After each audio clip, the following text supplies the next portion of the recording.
Choppin' it up with Ramel. Choppin' it up with Ramel. Choppin' it up with Ramel. No notes, straight from the throat. Choppin' it up with Ramel. Choppin' it up with Ramel. Choppin' it up with Ramel. No notes, straight from the throat. Good morning. Welcome to another edition of Choppin' It Up with Ramel. No notes, straight from the throat. Well, hey, today is Friday, about to kick off the weekend. First and foremost, you guys have a safe weekend out there. But got to start in the NFL last night. You know, typically, I'm not a fan of these Thursday night games. I think the Thursday night games don't have enough excitement. They're a little bit boring, or either they're lopsided. Last night, you didn't have all the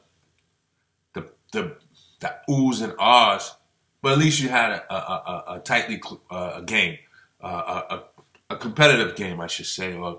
Competitive game. Dallas at the end continue their winning ways. They've won now 11 in a row. 11 in a row. What's so amazing about that is that when you talk about the NFL, the Cowboys are one of those teams that has the history that's made the NFL. You know, the Cowboys might have the most trips to the Super Bowl. But at the same time, to look back on their illustrious career,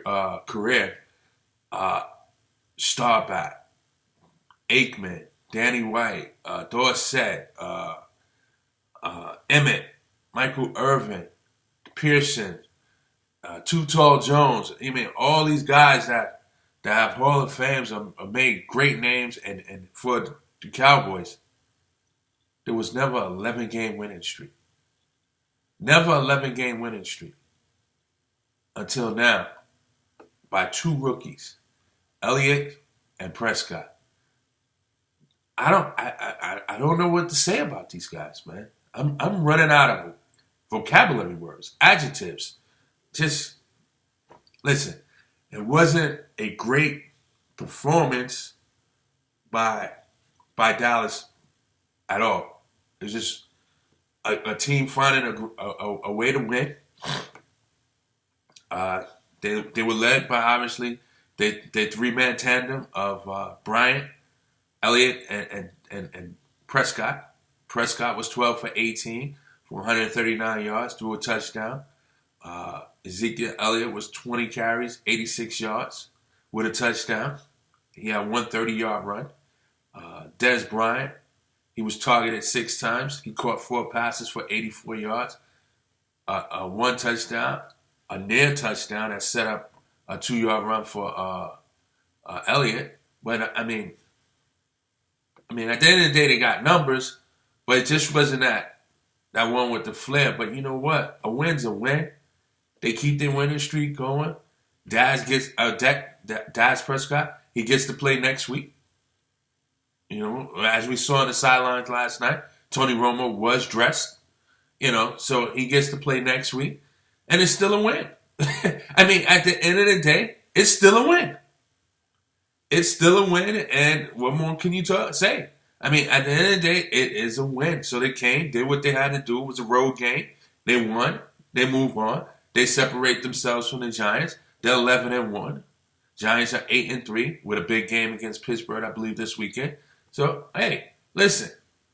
They did what they had to do, man. I'm running out of words for this team. Whether it's a snooze fest, a slug out, or just excitement, yeah, they still find ways to win the game.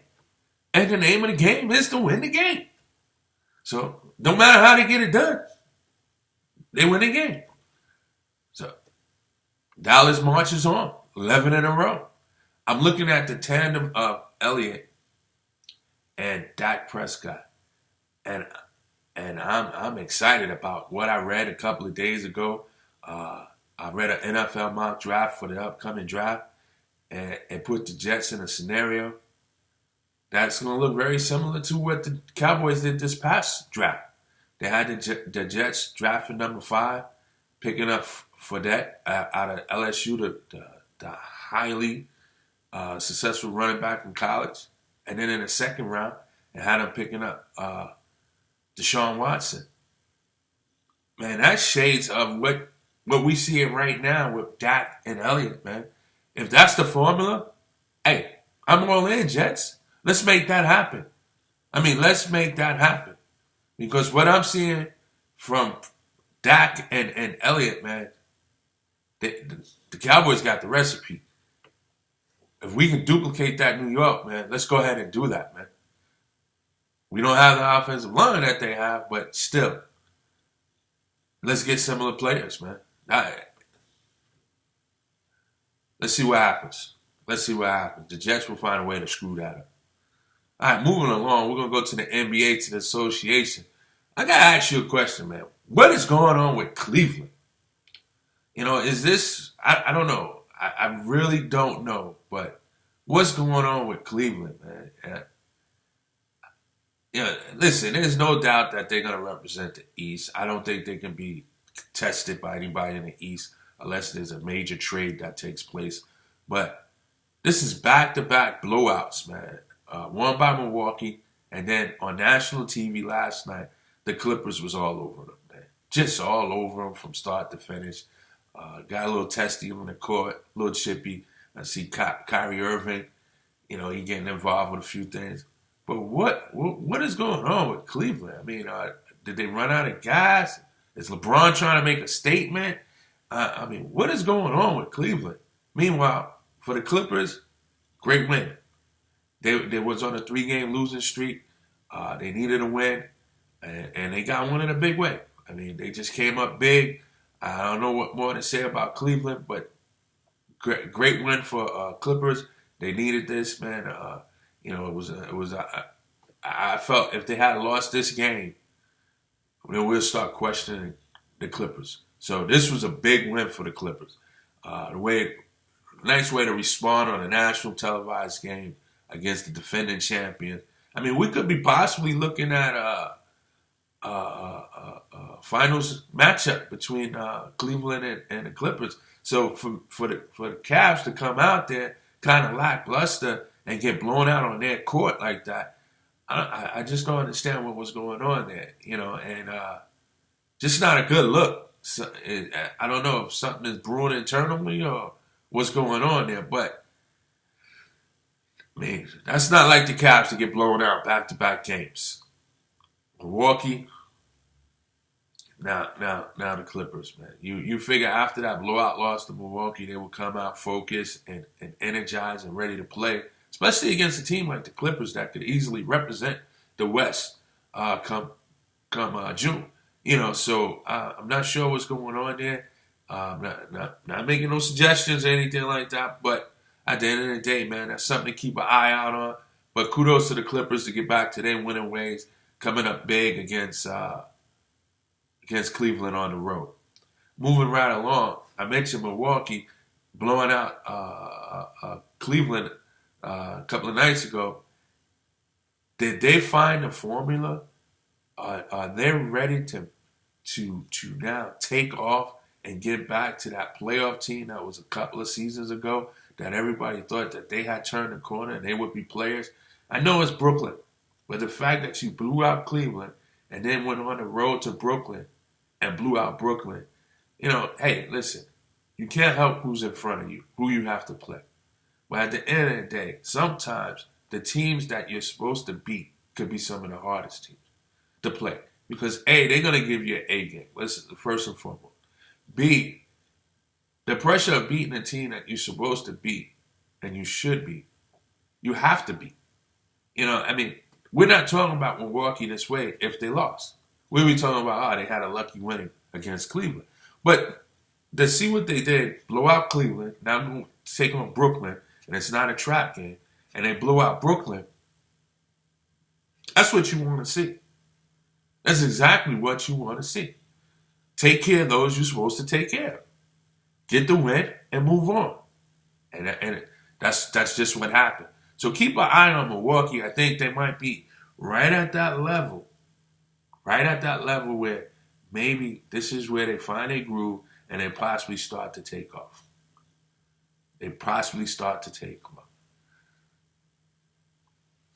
All right, moving along in association. Probably the game of the night. Houston goes into Golden State and survive a double overtime. This one goes to 132, Houston 127, Golden State. What a game that was. Ooh, man, what a game, man. You had scoring galore. Scoring galore. I mean, in a losing effort, Draymond Green scores 20 points. Klay Thompson has 18. Kevin Durant with 39. Curry with 20-something.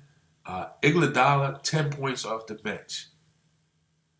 And pretty much that was the only person who scored a double digits off the bench. Golden State's bench could be their Achilles heels going down the stretch.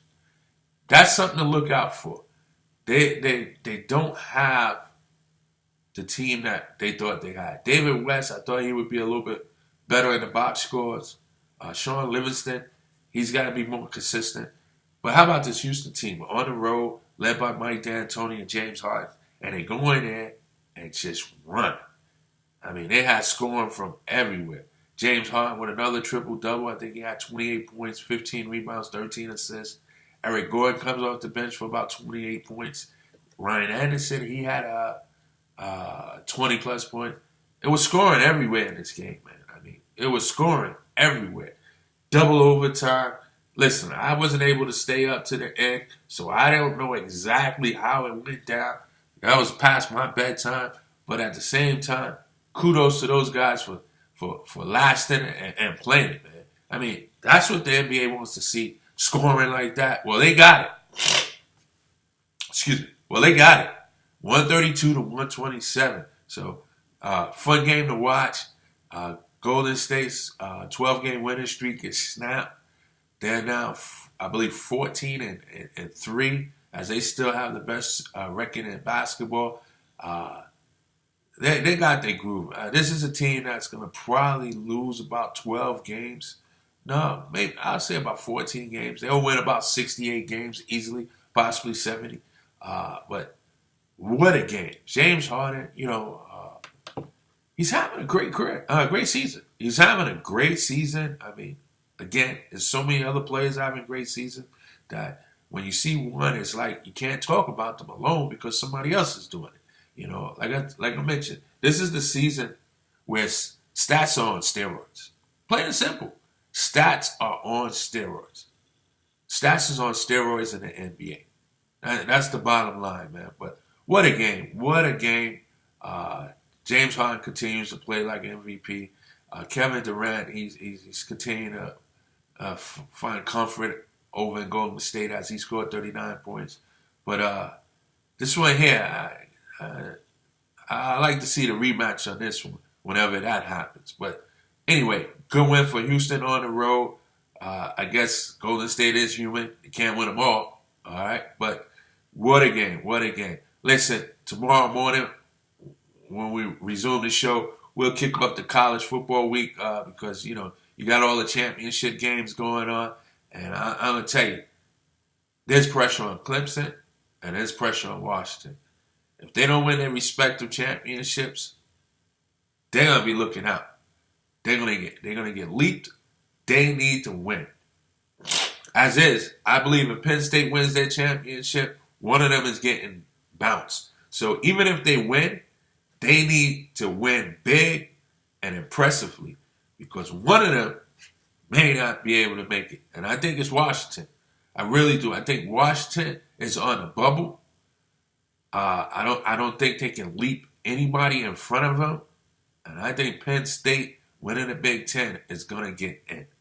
So you got to play the games. But Washington, you need this win more than anybody else. Man. So anyway, until tomorrow, that's going to do it for today's show. But I look forward to you guys in 24. Y'all have a safe Friday. And remember, it's Chopping Up with Ramel. No notes. Straight from the throat. Hey, peace and blessings, and I'll see y'all soon. Thanks for tuning in. Chop.